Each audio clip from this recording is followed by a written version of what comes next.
is Top Accolade Global News Updates. I am Soybifa Jackrich.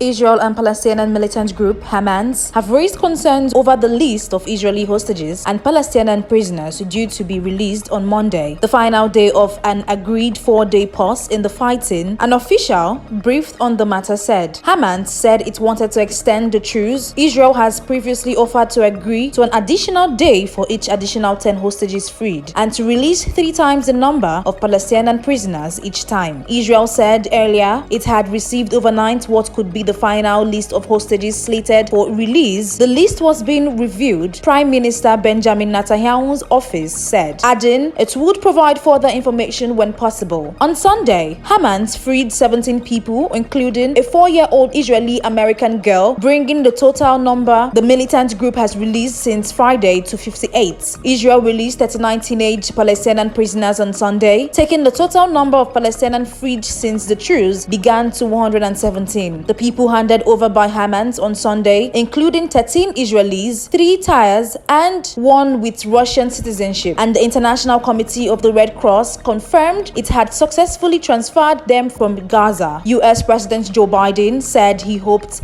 the temporary truce between Israel and Hamas can go on as long as hostages are being released. Biden said the 4-year-old hostage, Abigail Edan, had witnessed her parents being killed by Hamas fighters during their October 7th rampage into Israel and had been held since then. What she endured is unthinkable, Biden said at a news conference in the United States. Netanyahu said on Sunday he spoke to Biden about the hostage release, adding he would welcome extending the truce if more hostages could be freed. However, Netanyahu said that once the truce ends, we will continue with full force to achieve our goals. The elimination of Hamas, ensuring that Gaza does not return to what it was, and of course, the release of all our hostages.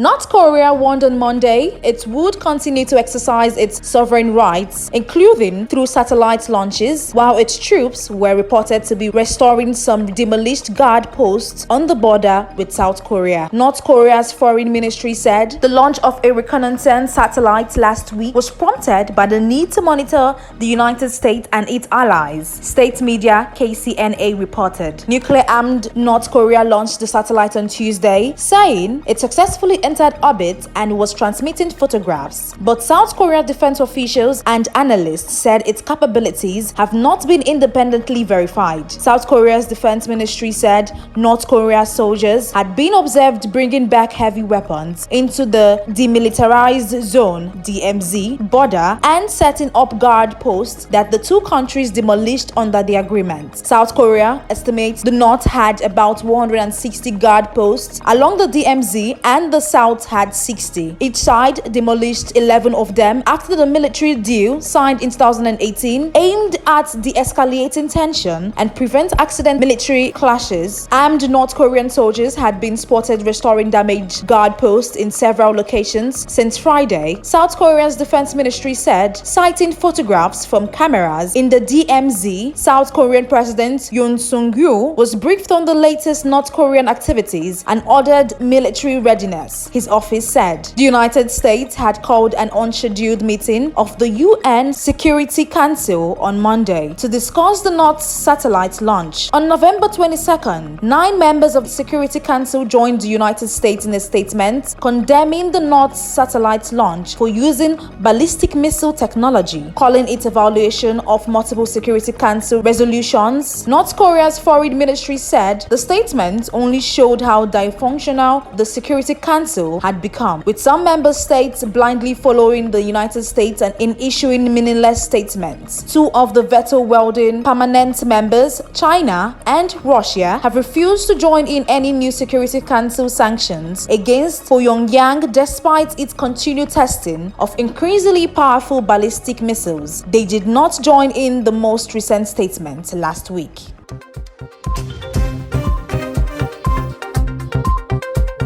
Vietnam's parliament is set to approve on Wednesday a top-up tax for multinationals, which will raise the effective rate of the corporate levy to 15% from January in line with a global agreement. Vietnam had initially planned to combine the approval of the tax with measures to partly compensate large foreign investors affected by the higher levy, including South Korean electronics giant Samsung Electronics Co. Limited and US chipmaker Intel Co. But the separate resolution is not on the parliament's agenda, in a sign of how controversial the new tax is, as it could reduce Vietnam's appeal among foreign companies if not matched with accompanying subsidies. The parliament had initially ruled out a vote in its current section the last of the year, but it has eventually added it back to its schedule, with the vote on the tax expected now at the last day of its month-long section. It is unclear whether additional incentives for some foreign investors could be adopted in this section in separate legislation without passing a specific resolution on that. The parliament could in any case adopt the incentives resolution in a later section under the new rules being shepherded through the Organization for Economic Cooperation and Development (OECD). Companies paying less than 15% in a low tax jurisdiction will face a top-up levy either in that jurisdiction or in their home country from next year. Vietnam's corporate income tax is already set at 20%, but the country has offered for years effective rates as low as 5% and lengthy zero tax periods to large foreign investors. With the new top-up tax, 122 foreign companies will face a steep increase in their tax costs in Vietnam, according to a document prepared by the Vietnamese government, which estimated the additional intake for the state at 14.6 trillion dong, that is $601.05 million a year.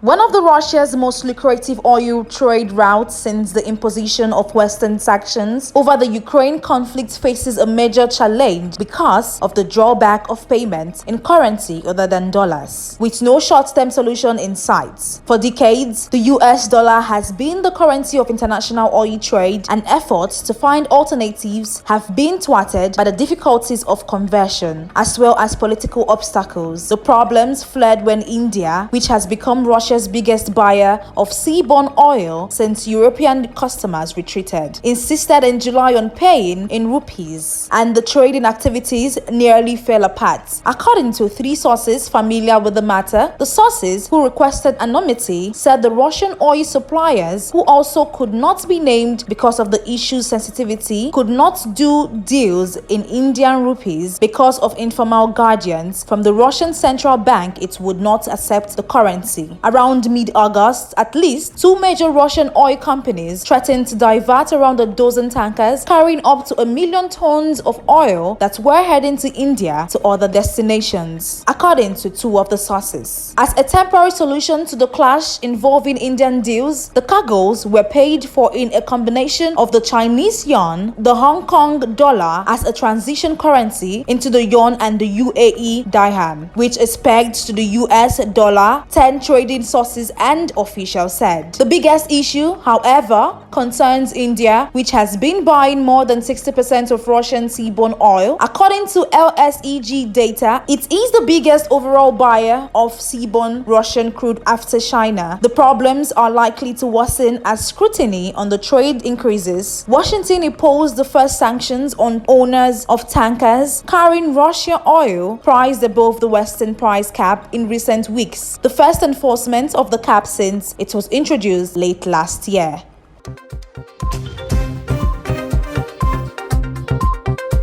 A research foundation originally set up by Philip Morris International (PMI) will no longer accept any funding from the nicotine industry as it seeks to win credibility with tobacco control advocates, its CEO said. The Foundation for a Smoke-Free World was set up in 2017 with support from PMI, which pledged to provide tens of millions of dollars every year for 12 years to keep it running. PMI provided a final grant of $122.5 $1.5 million in September, equivalent to around 3.5 years of funding based on the amount it pledged to the foundation annually between 2022 and 2029. The foundation will now rebrand and find new funders from outside of industry, Cliff Douglas said in an interview. Douglas, a longtime tobacco control advocate who joined the foundation in October, said he wants to see it re-established as a credible actor in ending smoking. Douglas pointed to a number of tobacco control advocates who have sounded positive about the foundation's new direction. However, other groups remain skeptical about whether it can reset its image. The foundation says its mission is to end smoking, including via research aimed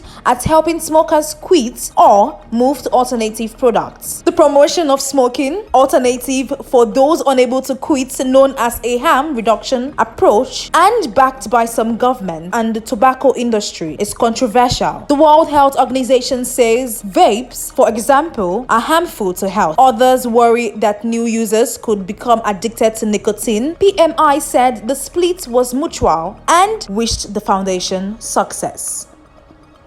That is the size of top accolade global news updates. You can follow us on all our social media platforms as displayed on your screen. Happy Monday.